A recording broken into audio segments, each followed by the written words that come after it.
Yes, pagi-pagi semangat pagi semua. Salam trading tenang senang. Happy Money Day, Happy Monday. Selamat hari Senin dan selamat menjalankan ibadah puasa di bulan yang penuh berkah ini, yaitu bulan Ramadan. Seperti biasa, saya akan menyampaikan forecast mingguan untuk beberapa pair seperti Euro USD dan juga Gold. Kalau ada waktu, nanti juga GBP USD dan USD JPY.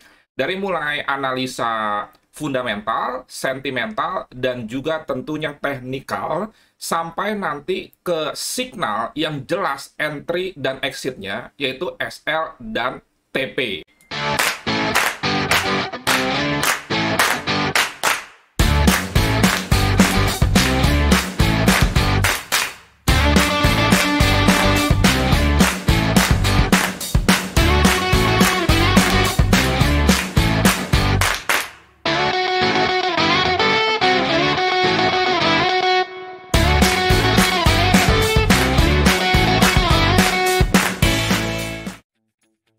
Oke, kita mulai dari analisa fundamental dengan mereview kira-kira data ekonomi yang dirilis minggu kemarin seperti apa saja. Khususnya karena ini pair Euro USD tentunya berhubungan dengan negara Amerika dan Eropa. Dan kita tahu bahwa minggu lalu itu Jumat pertama, di mana diumumkan 3 data ketenagakerjaan, yaitu pertama NFP, kemudian kedua upah buruh per jam, dan yang ketiga adalah tingkat pengangguran.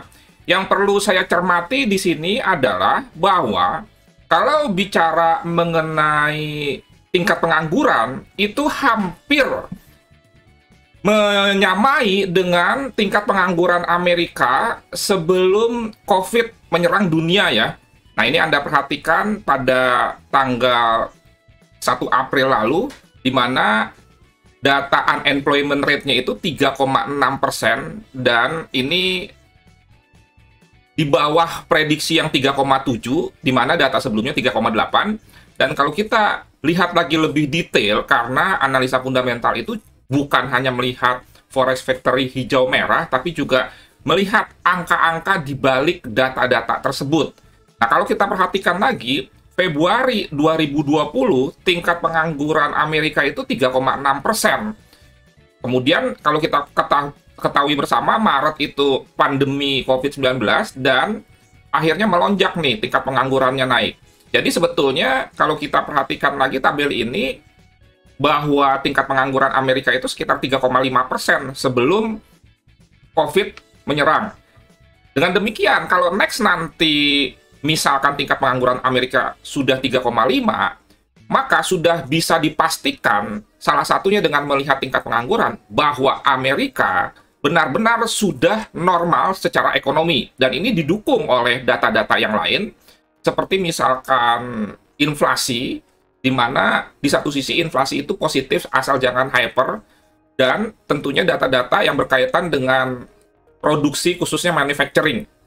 Kalau kita lihat Eropa sendiri tidak ada data yang signifikan, dan kita harus tahu bahwa walaupun Ukraina dan Rusia ini tahapnya mereda, bukan berhenti perangnya, masalah Eropa itu bukan hanya Ukraina dan Rusia. Karena banyak yang beranggapan kalau Ukraina-Rusia damai, maka euro akan terbang. Itu salah ya. Karena Eropa sendiri cukup complicated. Salah satunya adalah soal inflasi yang juga tinggi. Di samping masalah kedua, mengenai rantai pasokan yang karena masalah COVID dan Ukraina ini menyebabkan terhenti atau juga mengalami masalah, di samping krisis energi dan masalah-masalah lain. Sehingga sekali lagi saya tekankan bahwa ekonomi Eropa di luar masalah Ukraina dan Rusia itu bukan berarti bagus. Sehingga bisa kita simpulkan secara fundamental, Eropa versus Amerika tetap masih lebih baik Amerika. Dan memang saat ini Amerika lagi bagus-bagusnya, walaupun ada kekhawatiran tingginya inflasi bisa menyebabkan nanti kembali terjadi resesi. Cuma kita sudah tahu bersama bahwa The Fed berusaha secara agresif menekan kembali inflasi itu dengan kebijakan-kebijakan, salah satunya adalah menaikkan suku bunga. Dan kenaikan suku bunga ini masih akan terus berlangsung sampai dengan akhir Desember, karena kalau tidak salah pengumuman suku bunga itu masih 6 kali lagi, dan masih ada peluang untuk menaikkan suku bunga sesuai dengan target yang sudah ditetapkan dalam economic projection yang dirilis pada Kamis 2 minggu lalu. Kemudian bagaimana mengenai data ekonomi di minggu ini? Secara prinsip yang perlu kita perhatikan adalah ISM Service PMI. Ini sebetulnya bobotnya masih lebih kecil daripada manufacturing karena ini sifatnya service, tapi nggak ada salahnya kita perhatikan juga. Dan ini juga sebetulnya hanya sekedar dipantau saja mengenai FOMC meeting minute. Ingat, yang namanya FOMC meeting minute itu hanya merilis hasil pertemuan The Fed sebelumnya secara lengkap. Jadi di sini tidak ada pengumuman secara khusus.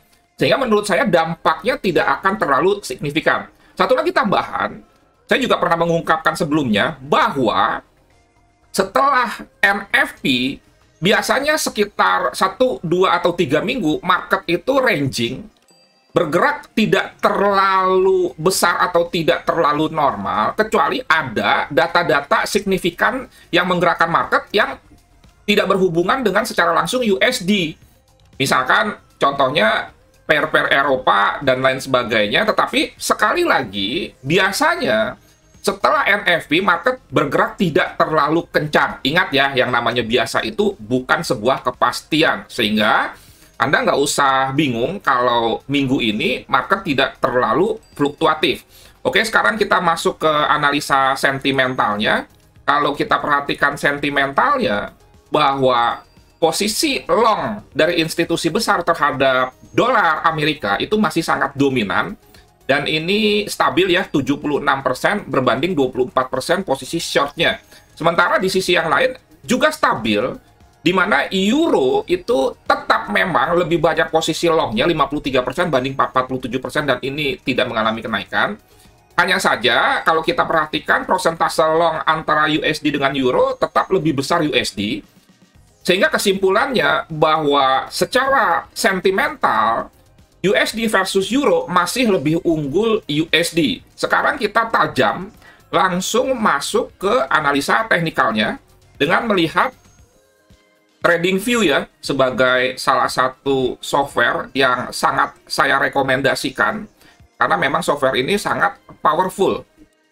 Oke, sebelumnya perlu saya tambahkan, kalau Anda ingin join atau bergabung dengan sosial media saya di Facebook, ini Nofri Subman, Anda bisa add friend. Di Instagram juga Nofri Subman, Anda bisa follow. Demikian juga di LinkedIn. Kemudian juga kalau bicara mengenai YouTube, Anda bisa melihat video-video saya itu dengan playlist, di mana Anda ketik youtube.com/c/nofrisubman/playlist, terus Anda di sini ada urutan belajar trading forex gold. Anda bisa menonton ini secara terstruktur dan jangan di skip-skip, karena saya sudah menyusun dengan rapi urut-urutannya, sehingga di dalam belajar Anda memiliki pengetahuan yang rapih dan tidak loncat-loncat. Dimulai dari mindset, time management, money management, kemudian masuk ke metode, dimulai dari analisa teknikal, trend, support and resistance, kemudian juga ada trading tanpa indikator dengan chart pattern, candlestick pattern, dan lain sebagainya. Kalau Anda bisa belajar secara mandiri, Anda bisa menonton YouTube saya, tetapi jika tidak bisa belajar mandiri, karena belajar mandiri ini tidak mudah dan kemampuan ini hanya dimiliki oleh sedikit orang saja, Anda bisa mencari mentor dengan mengikuti coaching. Salah satunya disediakan oleh saya, yaitu trading tenang senang. Oke, kita kembali ke analisa teknikalnya. Kita lihat dulu DXY-nya, karena memang baru closing monthly. Tidak ada salahnya juga untuk kita melihat time frame monthly itu sendiri. Kalau kita perhatikan, ini kekuatan bullish dari US dollar ini masih tetap terjaga ya. Ini candlenya stabil hijau. Dan kalau Anda perhatikan lagi, target berikutnya dia akan tentunya sebelum ke sini, bisa ke sini dulu, atau juga bisa ke sini. Sederhana saja, lihat saja high sebelumnya. Kita langsung tajam saja masuk ke Euro USD. Kalau kita bicara Euro USD, itu tentu kebalikan dari dolar indeks, di mana kalau dolar indeks tadi Anda perhatikan, 4 candle di monthly-nya itu hijau, ini 4 candle-nya ini, sorry, maksudnya 3 karena ini lagi running, merah. Walaupun di sini ada seperti bearish pin bar, tapi kalau saya sih melihat bulan April ini Euro USD masih akan mengalami penurunan. Dan kalau Anda perhatikan, penurunan di bulan lalu kalau kita tarik di wave terakhir dari sini ke sini, itu terhenti di 88,6% untuk shadow-nya, dan untuk closing candle-nya di 78 atau 76,4%. Sekarang kita langsung saja tajam ke H4. Minggu lalu kita ada mengalami kerugian, nggak besar, minus 70 pip di Euro USD. Nah, di sini kita melakukan aksi sell, tetapi kerugian ini terbayar, kita profit di gold dan juga profit di GBP USD. Kalau Anda ingin mengikuti signal gratis premium, Anda bisa WA saya 0811992989. Sekali lagi, kalau Anda ingin ikut signal gratis premium, Anda bisa WA saya 0811992989, dan Anda nanti akan dimasukkan ke channel khusus, bukan grup. Dan nanti kalau ada signal, saya akan berikan, baik itu bisa pending order atau juga instant execution. Biasanya kalau instant execution itu scalping, tentunya yang tetap aman. Kalau pending order itu day trading dan juga swing.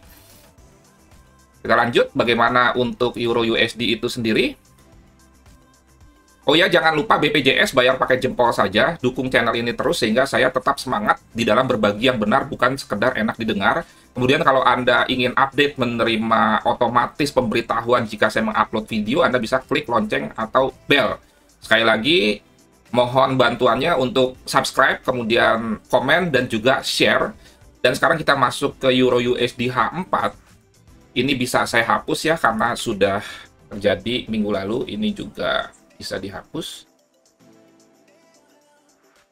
Nah, ini support and resistance-nya tetap saja. Kalau kita perhatikan, ini merupakan sebuah area resistance sehingga kita akan sell. Kenapa? Karena saya simple saja mengambil dari history, di mana ada low, ada high, ada high, ada high. Ini juga ada high. Sehingga ini menjadi sebuah range yang menurut saya cukup kuat. Kemudian juga ini berpotensi membentuk chart pattern seperti head and shoulder. Di sini kepala, di sini bahu kiri atau bahu kirinya ini, dan di sini juga kalau dia naik berpotensi untuk membentuk bahu kanan. Dan saya akan merencanakan posisi sell-nya di sini. Oke, nah ini di 11.25 kira-kira, karena pertimbangan tadi. Di samping di sini juga ada Fibonacci 61,8%, hasil dari wave terakhir H4 kita tarik dari sini ke sini. Dan kalau dia naik merupakan sebuah koreksi. Sehingga untuk Euro USD kira-kira signalnya seperti ini ya, sebentar. Dan ini tidak ada catatannya. Kalau ada news biasanya saya ada catatan, misalkan ditutup sebelum news apa, kayak kemarin ditutup sebelum NFP atau juga pengumuman suku bunga. Nah, ini sell limit di 1.1125, kemudian SL-nya kira-kira di atas ini, minus 70, jadi 1.1195, kemudian TP-nya 140, TP-nya kira-kira di sini, 0.985. Sebetulnya bisa sampai ke sini, karena di sini ada posisi, ada potensi double bottom yang bisa sampai 1.09595 lah, 0.9500, masih 35 pip lagi ke bawah. Tetapi saya jaga-jaga saja, karena di sini ada bullish engulfing, jadi mungkin saja dia turun nggak sampai ke potensi double bottom, tetapi sampai di sini dia bounce. Jadi cukup letakkan TP di 1.0985. Jangan lupa bicaranya disclaimer on-nya, kemudian do your own research, dan signal bisa diupdate atau diedit di channel khusus. Jadi bisa saja saya kalau naiknya terlalu kencang, saya akan rubah sell limitnya di sini, dan itu diinformasikan seperti yang tadi saya sampaikan di channel khusus signal gratis premium. Entry 2 posisi, kemudian coba mulai open position dari lot terkecil. Signal berlaku seterusnya, ini tidak ada, karena tidak ada NFP. Sekian, terima kasih, semoga bermanfaat dan menjadi berkat. Saya akan share forecast berikutnya mengenai gold. Salam trading tenang senang, Nofri Simanjuntak.